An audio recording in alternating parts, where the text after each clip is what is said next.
Hi, Erik. We've seen pictures this week of Rasmus Højlund and Mason Mount in training.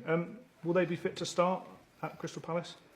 It's very good news. They're back on the pitch. They're back in team training, and we have to decide whether they are fit enough to start. But I think it's very pleasing. We are back with the squad. We have so many games also in this block to cover. So very happy. Back involved. Do you think they will be involved in any capacity? Do you think that? We have to make the final call, and they did a couple of training. We have to see how they recover, and then tomorrow we will make a final call. The last time you went to Crystal Palace, Erik, it didn't end particularly well. It's not that long ago. What lessons do you think you as a management team and the players have learnt from that experience? Not in particular. We know what will come through us. We know it will be. It's always tough there. It's always aggressive there. But we know also the circumstances, and you can't compare this. And we didn't have a fit squad. We had even 1-2 players. They were maybe up to 20% to play, but we had to play them. And this time is totally different. We have now a fit squad. We have definitely 18 players who are capable to go into this good challenge for us. So it's not the kind of experience you keep at the back of your mind to think, no, that's never going to happen again to me? No, definitely not. It was clear. It was a 4-0, totally deserved, but Saturday will be different. Erik, how much joy does it give you to see Marcus Rashford back as he's threatening self, full of confidence, trying to take on markers, and obviously getting the goals then as a reward? That's very good, of course, and that your striker, that they starting to score when the season is very young.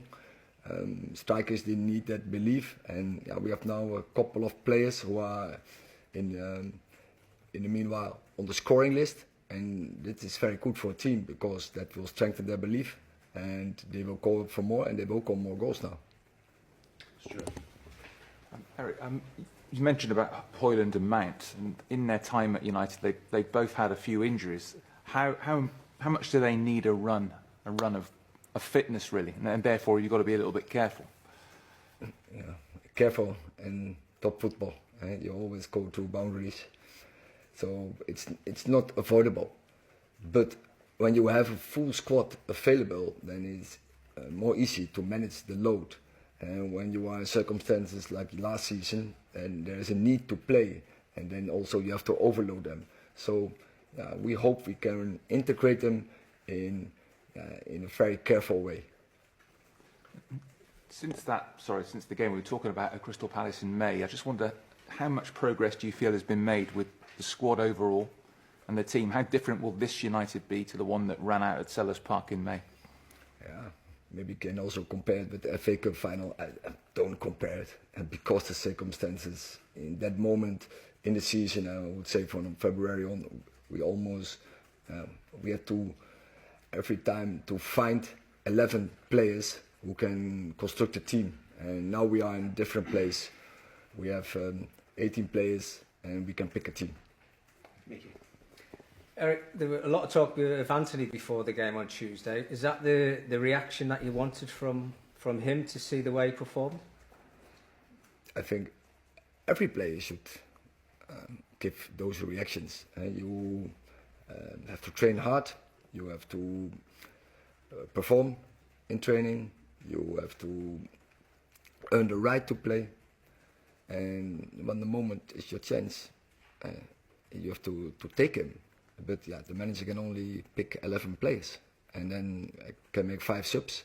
So make sure you are under those 16 players for every game, and you do it by on a consistent base, perform in training, and of course that's the most important.